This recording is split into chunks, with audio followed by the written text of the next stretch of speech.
Hello, this is the Stabilizing the Economy Section D lecture. Our prioritized center is Economic Center 34, and objectively, we're going to compare and contrast how the tools of monetary policy can influence both unemployment and inflation. Now, the fear of a single central bank dominated by a few wealthy financiers actually led to the decision to create the Federal Reserve System that was split into national, district, and local levels. At the national level, the Fed is made up of the Board of Governors and also the Federal Open Market Committee. That's where they actually meet, which is led by Chairperson Jerome Powell. Now, the Board of Governors is actually an independent 7-member panel that guides monetary policy using reserve requirements and discount rates. If you're curious where these 7 people come from, well, those 7 people are nominated by the president.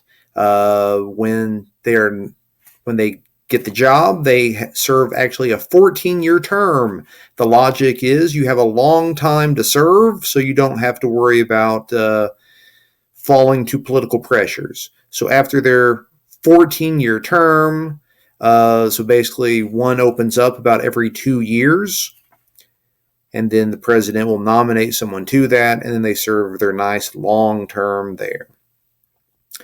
Also at the national level, the Federal Open Market Committee, or FOMC for short, is a 12-member panel that guides monetary policy through open market operations. If you're curious where these 7 people come from, well, those Board of Governors we talked about before, those 7 people, they're also a part of this. Additionally, the New York Federal Reserve Bank president is also a part of this. And 4 other district bank presidents serve a rotating 1-year term. So those are who the 12 people happen to be. At the district level, the Fed is made up of 12 district Federal Reserve banks. The district banks actually state reserves, meaning they tell banks how much money they're not actually allowed to loan out. They tell them, you can't loan out more than this amount. They will set a limit.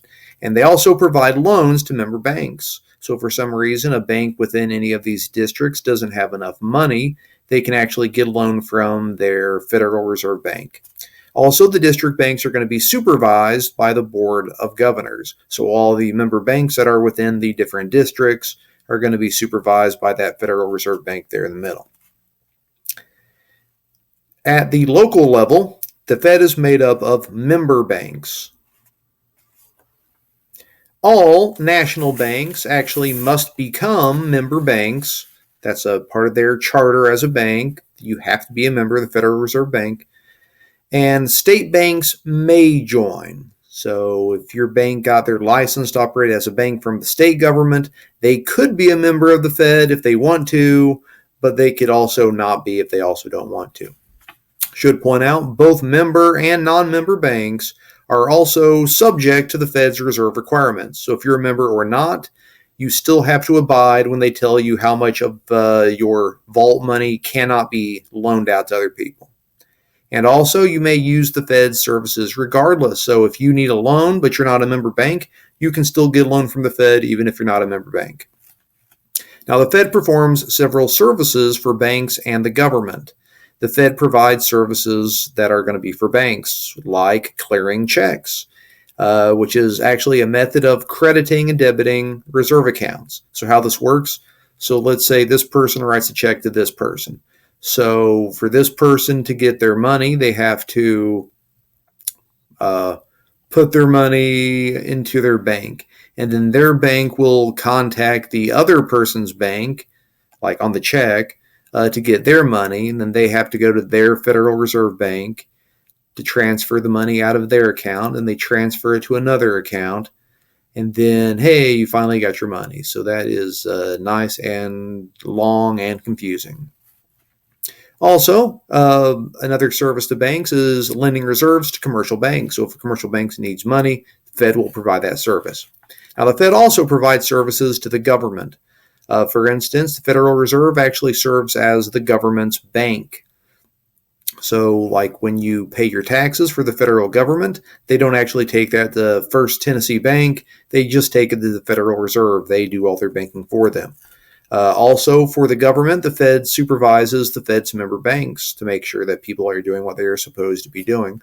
And maybe the more common thing the Fed does, you might have actually heard it before you started this lecture, they supply the U.S. paper currency. So if you ever looked on U.S. money, you might have noticed at one point it actually says Federal Reserve Note, meaning the Federal Reserve is responsible for every bit of money that is printed and cut up and then basically sent to your local bank, where you probably actually get your money in the first place.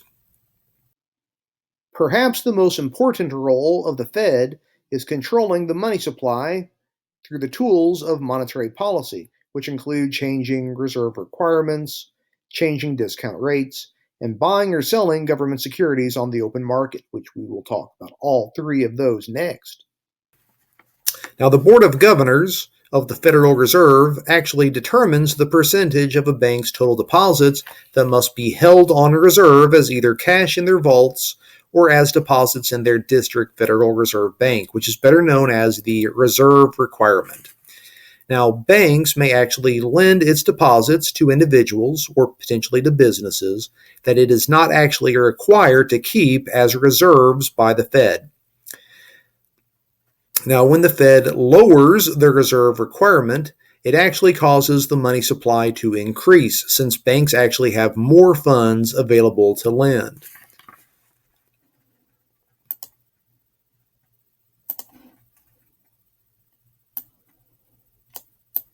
So again, when we have reserve requirement being lowered, again, that means banks have more money to lend, so therefore they lend money out to people. And if people have more money because they just got a loan, then basically, hey, magic, we're probably going to see an increase of total production, which means an increase of job levels. Downside, of course, is you're probably going to notice some uptick in your inflation.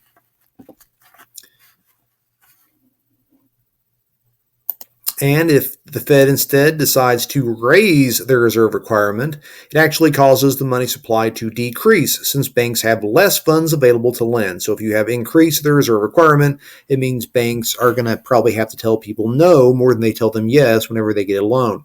So if you were counting on a loan, but now you're not getting a loan, that means our aggregate demand will probably actually start to decline. And by declining, hey, we got rid of some inflation. Awesome. Downside, you might notice some drop of jobs because of that too.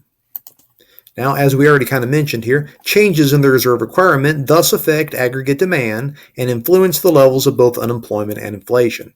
As we mentioned previously, a decreased reserve requirement will result in decreased unemployment, but that increased inflation, and an increased reserve requirement will result in decreased inflation, but an increased unemployment. The Fed, I should point out, does not often make frequent or dramatic changes to their reserve requirements because such changes would actually create a lot of uncertainty in the banking system. Now, this might seem odd, but on occasion, a bank itself may not actually have enough reserves to meet its reserve requirement. And in those circumstances, it must itself get a loan from either the Federal Reserve or it might have to get it from another bank. Now, whether this loan will be from the Fed or possibly from another bank usually has to do with the discount rate. And the discount rate is the rate of interest that the Fed charges to a bank for a loan that is also determined by the Board of Governors. Now, generally speaking, the higher the interest rate, the more money that a bank has to repay. So higher interest rates means you have to pay back a lot more money. So generally, a bank will get a loan wherever it can get the lowest interest rate.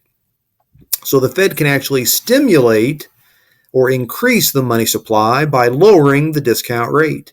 So in this instance, they have the lowest discount rate, which will cause lowered interest rates that will encourage people to get more loans. And therefore, with your aggregate demand increased, your unemployment rates will decline. You'll also notice a little uptick in your inflation by doing that also.